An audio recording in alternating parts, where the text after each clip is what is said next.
بسم الله والصلاة والسلام على رسول الله وعلى آله وصحبه ومن والاه. جسم كده نامان بالمليدك فإذا فهمت ذلك فتأمل الألوهية التي أثبتها الله تعالى لنفسه ونفاها عن محمد صلى الله عليه وسلم وجبريل وغيرهما أن يكون لهم منها مثقال حبة من خردل. يعني الله حقنا إذ الملي ألوهية نامة شون بالملي ولم نامة كان يعني أوعدت ألوهية نامة ديدك أوعدت بر الله حقنا إذ الملي ومحمد وجبرائيل عليهم السلام هيج حقنا أوعدت لي أنا صرفت لك بولنا إن حقيقي نامة ألوهية معني في أهل السنة والجماعة تنام أوعدت ما كان أوعدت لي أنا ده يكتا حق لبر الله أكن الله دن غيري نامة بار كشدنا مشي أوعدت لي أنا دي عير ملكن إن بضاد بلان ملفق نامة إن أموم آدم لن صاقلن دشنجتنا ألوهية أوعدت لي أنا فاعلم أن هذه الألوهية هي التي تسميها العامة في زماننا السر والولاية. إن بدنامان باللك ألوهية نامة كان أصل معنى أوعدت مك أوعدت بر الله اتملي والله الله دن غيرين يونا ده صرفت مك بولنا إما شوات قدور دي نامة آدم لان içinde köplen nama soğuklar golan ustuya olan düşüncesinde uluhiyye manisi nama sır ve velayet ve nama velilik tip tefsir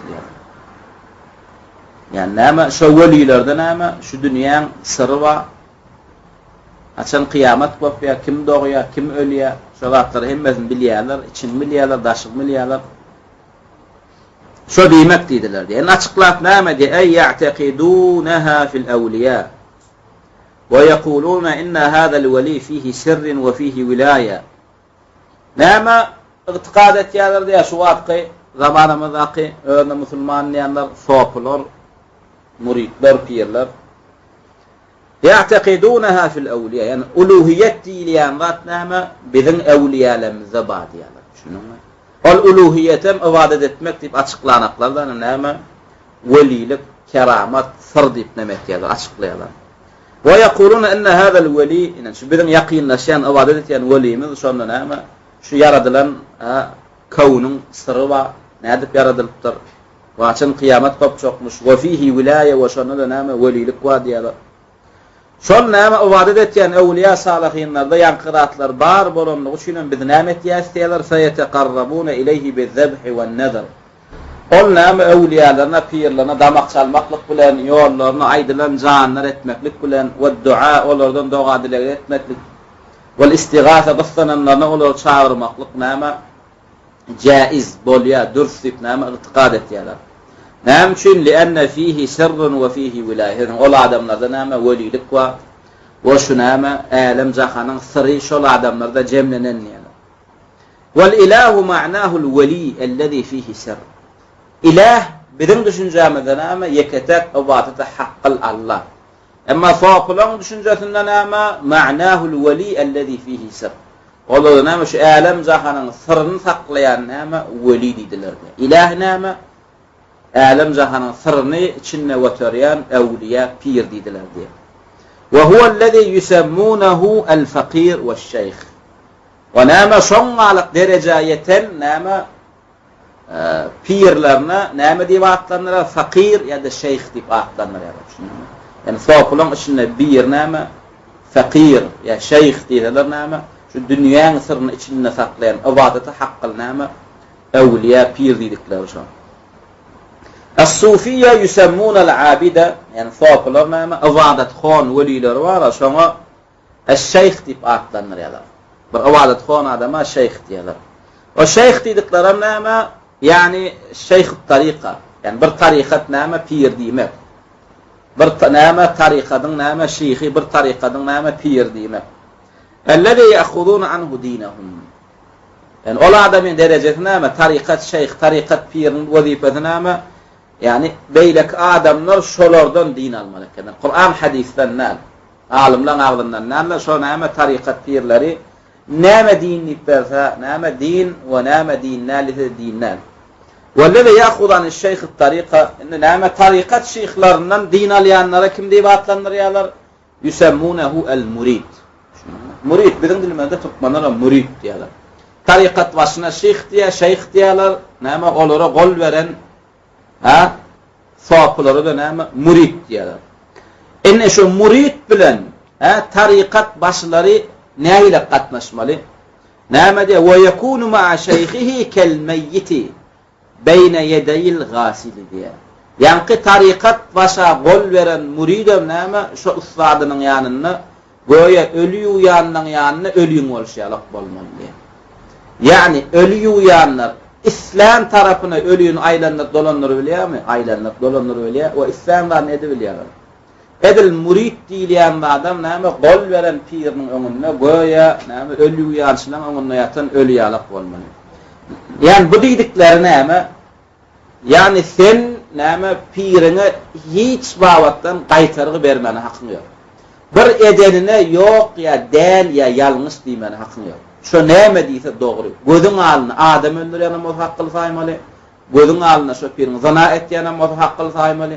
Arak içýän muhakkıl saýmaly. Namaz okumayan muhakkıl. Şunna sır bar. Şu kownyň syry bar. Şunun ibadetin şeriatyň syry bar. Şu şeýtdi znaçy şunna bir zat bardyr diýerler. Delillerim näme? Hıdır atan delil tutýarlar Musa aleyhisselam'a. Hıdır adam öldürdü, insanyň dogry bolup çykdy. Onda sırrı bardy. Düşündiňmi? Hıdır gämindeşdi. Musa aleyhisselam Allah bilen gurlaşyp duran peýgamber. Musa onu ýalňyşdyrdy, ýöne onu da Hıdyrynky dogry bolup çykdy. Sırrı bardy. Näme üçin deşmeli? Bir çağany öldürdi Hıdır. Musa aleyhisselam sen näde biýigine çağa öldürdin? Iň soňuny öldürmekliginiň sırryny aýtdy Hıdır aleyhisselam. Ve sırrı bolan için Hıdır aleyhisselam dogry bolup çykdy. Bular näme? Hıdyrata şoň alak näme? Sirler bar diýär. Hıdyrata da sirri bolan aýan Hıdyratan. Biziň öwliýa pirleriň şoňa sirri bar diýär. Namazy kanaklar namazyň sirrini bilýär. Näme diýdiler? Leysa lahu an ya'tarida bi şey. Yani näme murid diýilýän adam näme bir şey hiç bir zat bilen i'tirad, garşy çykyp bilenä pirine. Düşündiňmi? Şoň şu bulan kaidesi var. Näme diýerler? Ta'tariz tenterid diýerler. Ta'tariz tenterid. I'tirad etdiň, gowullyň hasap et diýerler. Şunu i'tirad etdiň, gowullyň diýerler. Şoň şu Pakistan, Hind taraplaryna näme? Şu derejä etdiler. Allah'dan dilek edelim biziň halkymyz bu derejä yetmesin. Hatta birinji gecelerine teberrüklik diýip aýallaryny näme pirlerine bagş etdiler. Şunu ve pirlerim hakikatte näme edene atmışlar, onun etmekligi teberrüklikmiş. Şunu yani şoň näme elden geçiren gyýyllary mübarek ýylyna näme asylly gatly gowçagalar dogmaklygyna bir nämemiş esbapmış. Yani ondan soň näme şeytan zani çagalar da boldy. Deýýuslar näme deýýuslar boldy, başga näme de boldy. Wallahi ananyň şu derejä yetenler. Şu derejä yetenler. Hatta näme İskenderiýede bir ýerde örýä tarikat başy bolup İskenderiýede. Soň peýgamberlik dawat etdi. Ine peýgamberlik dawa etmedinden öň tarikat başy bolandy.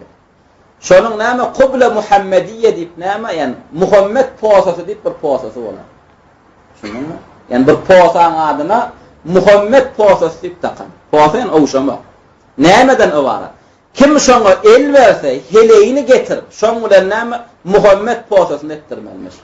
Olam näme ağzından 5 minutlar muridin heleýiniň ağzy ýanky piriniň ağzy bilen degişip oşşaşyp durmalymış. Ağzy 5 minut bolmaly. Şo Muhammed posasy. Kim näme murid heleýini şoň bilen şon etdirmese näme muridlikden çykýar. En sonunda bir murid näme Qitaatda aýtýarlar. Bir murid näme heleýini getirenne heleýi men etmeýän. Ondan näme ýanky pir tarikat başy muridine näme diýip heleýine talak berdi. Heleýine talak berýärdi bu. Men pirim bilen Muhammed posasyny etmeden. En sonunda heleýi biçara näme äne dolanmaklyk üçin arza bolup gidip näme şo pirin Muhammed posasyny etdi. Şey diýipdi. En sonunda da näme öňe peýgamber diýersoň, men ilk son mäti diýersoň peýgamber diýer. Sonra näme basylýar tutulýar, öldürilýär, ýok edilýär ýanqany. Düşündiňmi? Şonu geň alma, babu zatly. Son. Näme leysa lahu an ya'tarida bi şey'in. Muridler şoň alap. Şoň şun teňle tana gyýyrýarlar. ahun bir zat dedi, ananın Kur'an'ın delilin var mı, hadisten delilin var mı diyme. Neymiş şu zatlar diyme. Ben onun Kur'an'dan delili yok, hadisten delili yok. Kur'an, hadis, delil sonra verdim köpçülükte. Onun zanidir, müşriktir, zindiktir, hemmek şey aşikar olacak. Şunun mu? Şu şu näme anamının üçden olmalı. Pir bir zat dedi mi bollu. Şovq etmeyin diye de. Pir bilen şovq etmeyin yani değişmeyin dedi. Didi ananın. Son ve tesmiyetul ammeti es-seyyid ve eşbah hada. Amma amlar näme? Yani hakiki tarikada gol verenler, zat edenler näme? Tarikat başlarına fakir ya da şeyh dip atlanır yani. Ve bulara gol veren adama murid diye. Amma näme? Ente gol vermeyen zat yani şeyle gelip verin. Ama adamlar näme? Divatlanlara yan adamlara es-seyyid, seyyid divatlanlara. Ya şoňa meňdeş.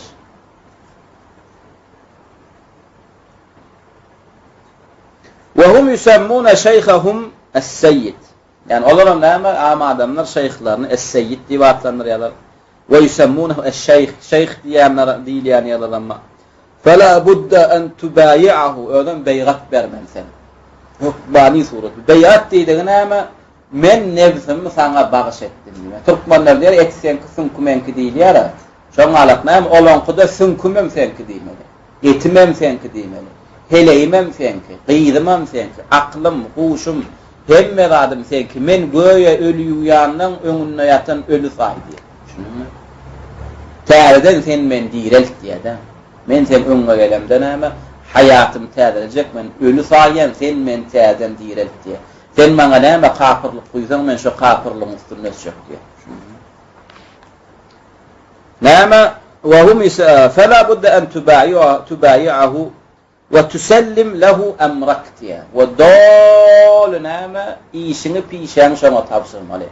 Erk ihtiýaryny şo pirine tapşyrmaly. Özünden erk ihtiýar diýilýänlerden aýyrmaly.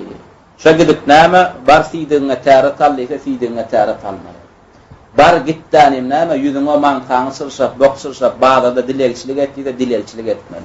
Näme üçin maňa bu zatlar etdirýän diýsen gowulýan bolany.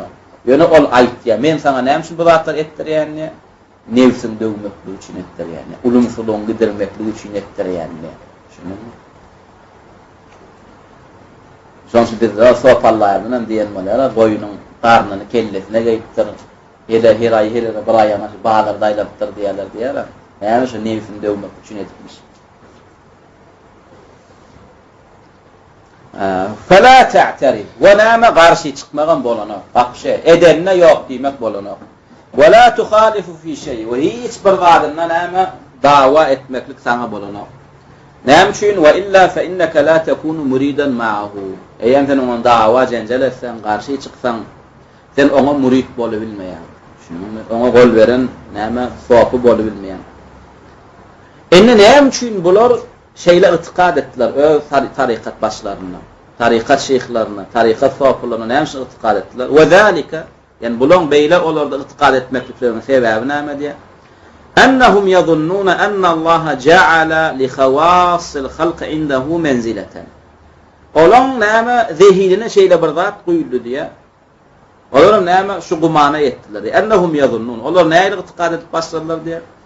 Näme Allah näme edenler diye li hawasil halqi yani mahlukatların içinde bir saylama adamlarını öz yanına şeyle bir näme orun berdi dip pikir etýärler.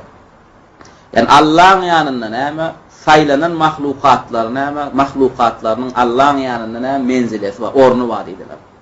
Ve Allah'ın yanında şeyle ornu var näme adama da näme Allah razı boldy şolardan dilek edilmekligine. Şolardan näme hajatlar sorulmaklygyna. Yarza en yelteji'el insanu ileyhim. Şu Allah'ın yanında menzilesi bar bolan adamlardan hem näme Allah edil özünün ibadet edilişi ýalyk. Şu özünün yanına ornu derecesi var gullarına da näme ibadet edilmekligine. Adamlar şolara dolanyp şolardan pena sorulmaklygyna näme arza bolup itikad etýärler. Ve yercunhum ve ey Allah'dan umidler edişleri olardan umid etýärler. Ve yestaghisu bihim Allah'dan gyssananlarına kömek soraýşlar ýa-da ol öwliya pirlerine näme kömek soraýarlar. ve yec'aluhum ve nama olur nama dip tutunýarlar wasitatan beynehu ve beynallah. Allah bilen biziň aramyzdaky araçlar kiretýärler. Yani bilen diýär Allah'ın ýanynda nama orny, mertebe, beýik gullary bar, peygamberler bar, ferişteler bar, ewliýalar bar, salihinler bar. Ýöne olur Allah nähilek ýaqin bolsalar Allah olara ibadet edilmekdigine razy däl.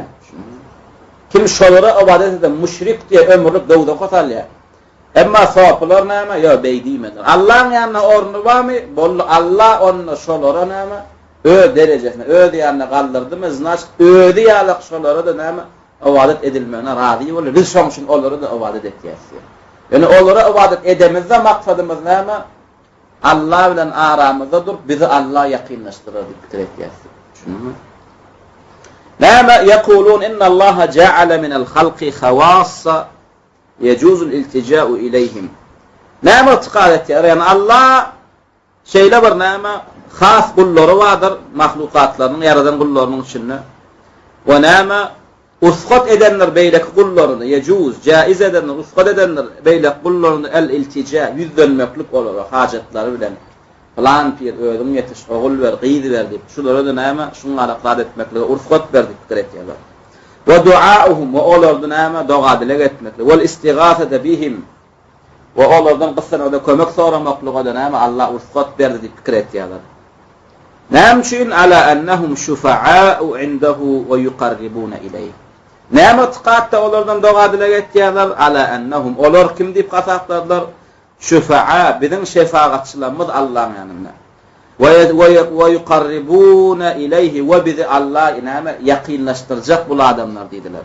Hada allazi hum alayhi. Şolaň näme şu wagtda soplan aqideti şu. Ewliya pirlerine ibadet etýän gabrlaryna tümmeklaryna näme aqideler şu. La yaquluna innahum şuraka'u lillah. Yani Allah Taala şerik diýenaklar danym Allah Taala'nın ýanynda näme bize şefaat edecek, bize Allah ýaqinlaşdyrjaklar düşünýän. Allah bilen biziň aramyzdaky araçlar diýär. Bel yaquluna yani Allah şerikler diýenaklar da näme diýerler? Şufa'a'u indahu. Allah'ın ýanyna şefaatçylar ve yuqarribuna ileyhi ve bize Allah ýaqinlaşdyrjaklar diýerler. Lianna Allah näme üçin bu itiqadanlar?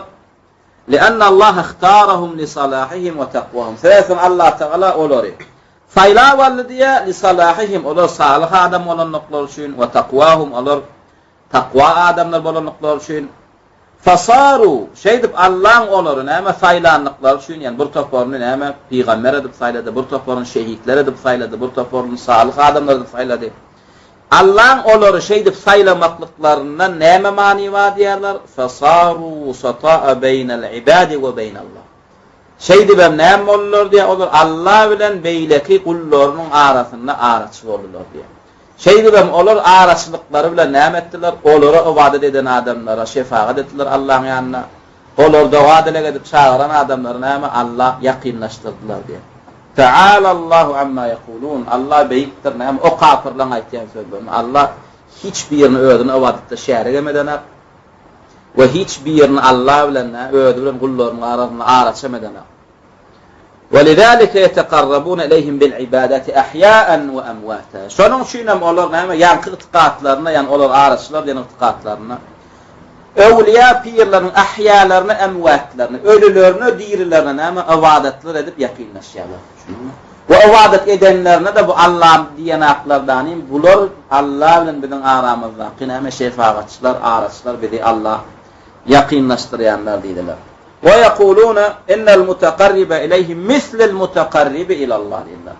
Ve şu ewliya pirler ýaqinlaşmaklyk goýa Allah ýaqinlaşan ýalap diýdiler. Ey Allah'ım bana yetişdiyen hadi. Ey Davud peygamber bana yetişdiyenin goya ey Allah bana yetişdiyenin yalap. Näme Allah'ın yoluna, näme Kur'an İsa'nın yoluna da maksalanın edil, näme Allah'ın yoluna da maksalanın yalap diýerler. Men yetaqarrabu liş-şeyhi yetaqarrabu lillah. Kim näme şeyh tariqatyna, tariqat başlygyna näme ýaqinlaşsa ibadetleri bilen goya şol adam näme Allah ýaqinlaşan yalap diýer. Allah Taala bulan edenlerden näme şirkdigini, batyllygyny aýdyp näme diýär? Ve ya'buduna min dunillah. Ol müşrikler näme Allah'dan başgalara ibadet ederler diýär. ma la yadurruhum ve la yenfa'uhum. Olur näme? Ol adamlara ne ziyan ne peyda hiç tat beren aklar diye. Ve yekuluna haula'i şufa'auna indallah. Ve ol müşrikler näme üçin ödüňi diýerler adamlara ibadet etýäňi diýip sorasaňam jogap bererler. Yo biz olara ibadet edemiz, ibadet diýip edemiz atdanym olara näme şefaatçılar diýip ýakynlaşýarlar diýer. Ayni müşrikler diýenler, şu adamlar diýenler bilen desem. La'ibə şeytanu bihim ila hadal hat. Yani şeytan şu derece yetirdi diye de olur oyna. Yani bir adama kulluk etmekliğine ama Allah'a kulluk etmeklik bilen denge koydular.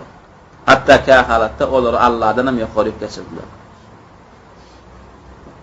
Son, fellezine yaz'umuna ehleşşirki fellezine yaz'umu ehleşşirki fi zamanina ennehum vasaituhum هم الذين يسميهم الأولين الآلهة والواسطة هو الإله. الذين يزعم أهل الشرك. Şu zamanımızdaki müşrikler diye. Şol vasita diyenlerine Peygamberimizin dövründeki awvalki müşrikler näme diye atlanırdılar? El-alihe diyerdiler diye. Aynı müşrikler Peygamberimizin dövründe alihe, but, Huday deyip çokunanlarını bu atlı dövrün müşriklerine araçı, evliye, pir deyip çok yakınlaşıyorlar. Vel vasitatu huvel ilah. Enne bu atlı müşriklerin araçısı kim? Önkü müşriklerin ilah deyip näme çokunanları. El müşrikunel evvelune diye evvelki müşrikler näme ya'budunahum. Yani butlara ibadet ederdiler. Ve ibadet eten butlarına ya çokunan periştelerine ya cinlerine ya peygamberlerine näme diýip atlanyrdylar? Alihe diýerdiler. İlahlarımız diýerdiler. Ibadet etýän zatlarymız diýerdiler. Ve lizalika lemma qala lahum Rasulullah sallallahu aleyhi ve sellem. Nereden bilýäs bular Allah'dan başga ibadet eden zatlaryny ilah diýenlerine? Peygamberimiz haçanna olara qulu la ilaha illallah, la ilaha illallah diýen bir Allah ibadet edin. Ondan başga ilah diýen zatlaryňyz taşlan diýenlerine müşrikler näme diýip jogap berdiler? Eca'alel alihete ilahen vahiden inne hâzâ le şey'un ucab diýdiler. Ey adamlar! Inne bu Muhammed bize aleyhissalatu vesselam hemme ilahlarımızı taşladıp bize bir ilahe ibadet ettirecek bolýan diýdiler. İnne hâzâ le şey'un ucab. Bunun bizi näme çağırýan adı gaty acab, geň zat diýdiler. Soňra näme animşu vasbiru ala alihatikum inna hâzâ le şey'un yurad diýdiler. Soňra näme Peygamberimiz bulara bir Allahlyga çağıranlar näme? Bular Rasulullah'ın tawhid da'watyndan gelýär we içiniň ululary, baýlary, başlyklar turwa näme diýdiler? Animşu vasbiru ala alihatikum. Adamlar, emşu şu diniňizde ýöre berin. Vasbiru we sabredin şu ilahlaryňyza ibadet etmekligine. Muhammed bu da'watı bilen näme bize garşy perawara etjek bolýar diýdiler. Bilen taqtymyza adarjak bolýar. Inna hada le şey'un yurad diýdigi, yani hakikatta bu bize näme bu ilahlarymyzdan aýryp bir ilahlyga çağırmakdarlar. Bunun da'watynyň aňarsyna ağdar dundar edip näme biziň başymyzda baş boljak bolýarlar. Şu wagtda diýilýär şu. Wahabiler näme çağırýar? Tawhid çağırýar, bir Allah ibadet edýär. Bular näme? Ýok. Bular näme sponsorlugy we bulara pul gelýär, bular näme ağdarjak bolýar, hökümet aljak bolýar. Kursa dalaşýarlyk etjek bolýar. Bir kursyzy yetmese pul goşalýan, ýene alyp berýän şol kursylar. Wallahi kursylarna dawa edemir, şolonlar. Ödem iň owodanyny ýasap berýär. Näme ama pul atly, muda bolmaz. Gon daş etýär. Wallahi şu tawhid da'watyndan düşünsinler o. Prezidentden düşünsin, ministrem, häkimem. Kursuzy özüne we yedi pystyna nesip etsin şunu. Ýöne adamlar bir Allah ibadet etmeklige goýsun. Şu tawhid da'watyna näme ýol açsyn. Kursuzy gerek gal, hökümetem gerek gal, perawara gerek gal. Öler aslında hakykatda näme perawara etýär diýilmekdir. Ne en müşrikler diýemedi. Inna hada le şey'un yurad diýdi näme? Muhammedin hakykatda etýän da'waty näme adamlar diýdiler. Bizi ağdarıp elimizden hüküm alacak bolýarlar. Şoň üçin emşu wasbiru ala alihatikum. Allanma. Şu diniňizde ata-baba näme de tapdyňyz, şu hudaýlaryňyza çokunun gedi berin diýdiler. Şu wagtda diýilýän atlarym näme? Ata-baba şu zatlara edilýär. Aýşanamma, olamma, bulamma, şunu da bolýas, boluverin. bulara näme kul gelýär, bular ýuwda daljak bolýar dedi. Aýny şol zat bir peçat ütgänak. Näme üçin? Sebäp diýsen bulan muallimi bar. Bulan muallim kim? Şolara ders veren iblis, bulan muallimi şu iblis. Şoň üçin näme muallim bir berenne, bir bolanna muallimiň taglimatyny bir bolýar. Şunuňmy? Şoň üçin şu taglimat, şu adam şu taglimat. Bizden muallimimiz bir Kur'an hadis. Peygamberimiz tawhid diýdi, bizden tawhid diýer. Höküm edem diýmek, döküm edem diýmek. Hiç adam gerek yok. Yani وقالوا فقال näme diýdiler? Jar çekip la tazarunna alihatekum ilahlarynız taşlaýman. Ve la tazarunna waddan soňan täkitlep açyklap aýtdylar. Waddinirem taşlaýman. Suwaňyram taşlaýman, Yağusuňyram taşlaýman. Ya'uqam taşlaýman, Nesriňyram taşlaýman. Yani Aýşanyň taşlaýman. Parawam, alajaňam, gözmonçuňam taşlaýman diýenler. El-evveluna yusammuhum aliheten. Evvelki müşrikler yankılara näme? Huday, alihe, ibadet edilýän dip atlanmadylar.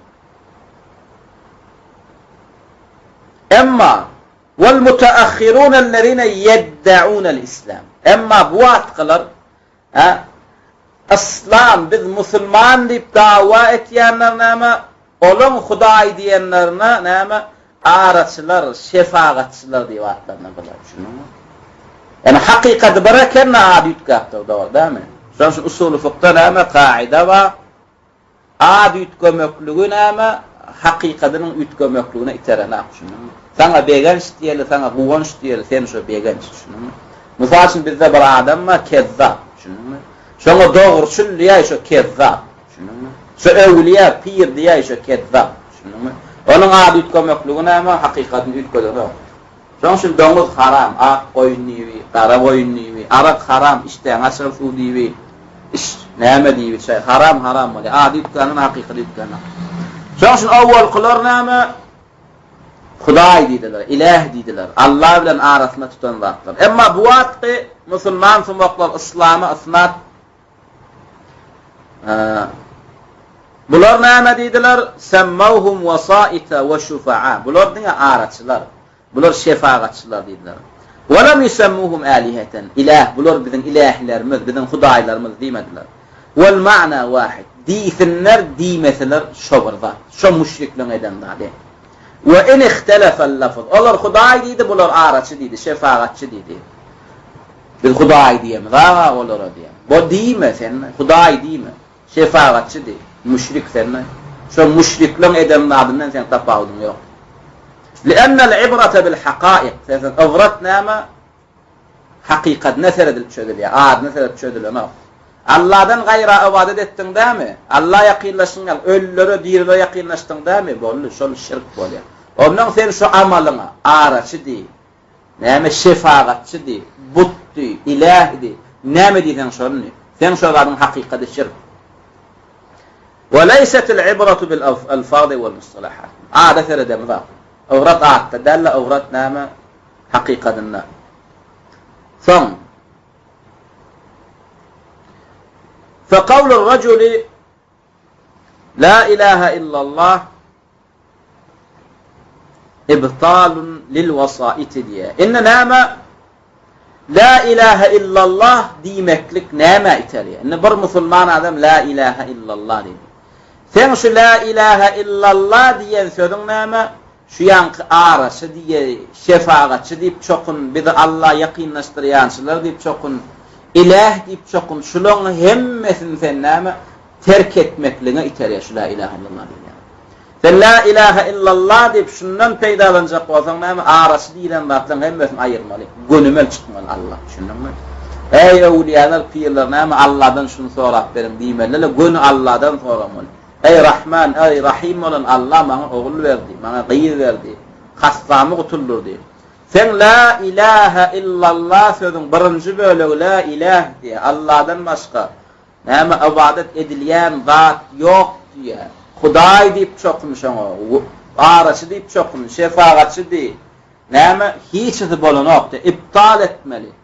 Vesait diýilýän zatlaryň hemmesini taşlamaly. La ilahe illallah diýip Allah'dan başga çokun ýan ýakynlaşýan zatlaryň taşlabilmesen saňa näme peýdasy ýok. Näme diye la ilahe illallah tubtilu kulle ma yu'badu min dunillah sawa'an summiye vasitatan ev şefi'an ev summiye aliheten. İnne la ilahe illallah diydin mi şu sözü diyen adam hükmani surattan ama Allah'dan başka ibadet edilen zatların hemmesini iptal etmeli, batıla çıkarmalı, terk etmeli. Tapav diyor, şu Allah'dan başka ibadet edilen zatlar, vasıta deyip, araç deyip atlanırlar mı olsunlar, ya şefaatçılar deyip atlanırlar mı olsunlar, ya alihe, Huday deyip atlanırlar mı olsunlar, tapav diyor. Şu la ilahe illallah deydin mi, sen Allah'dan başka hemme zatlarını taşlamalı. فَلَا إِلَٰهَ إِلَّا اللّٰهِ تُبْطِلُ كُلَّ مَا يُعْبَدُ مِنْ دُونِ اللّٰهِ بِأَيِّ اسْمٍ سُمِّيَ diye. Şu la ilahe illallah sözü hükmani surattan ama taşlatmalı ya sana Allah'dan başka ibadet edilen zatların hemmesini bi-ayyi ismin summiye. Son şu Allah'dan başka ibadet edilen zatlar ne matlen atlanırlar olaysınlar. İşimiz yok. Velidi, sağlıklı, şefaatçı değil. وإذا أردت أن تعرف هذا معرفة تامة فذلك بأمرين. Ne diye? Şu la ilahe illallah'ın hakiki manisi ama Allah'dan başka ibadet edilen zatlar terk etmekliktiğini bilecek olsan diye şu ikradımız bilen doğru biliyem diye. Şunun yani la ilahe illallah manisi la halika illallah la razika illallah der. La ilahe illallah manisi dine ama bir Allah yaradan, bir Allah rızk veren demek, yani ama araçı, şefaatçi demek, o zatlarda. La ilahe illallah manisi ama ibadette Allah'ın birlap, ondan başka ibadet edilen zatların hemmesini ama terk etmeklik. Şun ama hakikat manisine ama hakikatine yetecek olsan la ilahe illallah manisinin. Yani şu ikradın üstü bilen bileyen diye. Birincisi ama en ta'rif. Şu ikradı bilsen diye hakiki la ilahe illallah seni neyme çağırıp ve neyme terk etmekliğine neyme itereyenliğini bilirsin diye. Birincisi en ta'rife ennel kuffârellezîne qâtelehum Rasûlullâhi sallallahu aleyhi ve sellem ve qatalahum ve ebâhe emvâlehum ve istehalle nisâehum kânû mukirrîne lillahi subhânehu bitevhidir rubûbiyye. Neyme diye birinci bilen billiye. En ta'lem billiye. Neyme Resulallah'ın o şeyden kafirler diye. Ve öldüren kafirleri. Ve onun maallarını, canlarını halal eden kafirleri. Ve hatta onun ayarlarını, gıydı gelinlerini, ayarları taatlarını gırnak etmekle ursukot verdi Resulallah. Şu kafirler diye mukirrine lillahi subhanahu bi tevhidir rububiyye. Tevhidir rububiyyede şek şübheler yoktur. Tevhidir rububiyye Allah Teala'nın yeketek halıktığını, Allah Teala'nın her birde rızk bereyenliğini, ölüm diyirlik Allah'ın elindedigini, bütün dünyanın şu bu bağırlığı dolanırıyan bir Allah'dığına şek şübheleri yoktu müşrikler.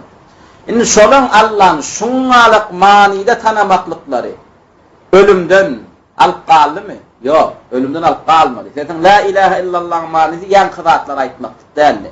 La ilahe illallah manisi ama yankıdatları eden Allah ibadet etmekti. Ama olur yankıdatları Allah etti diyedilerin ibadette Allah etmen başka ibadet yediler. Ve huve ennehu la yahluku ve la in tevhidur rububiyye nâme diye tevhidur rububiyye şudur diye.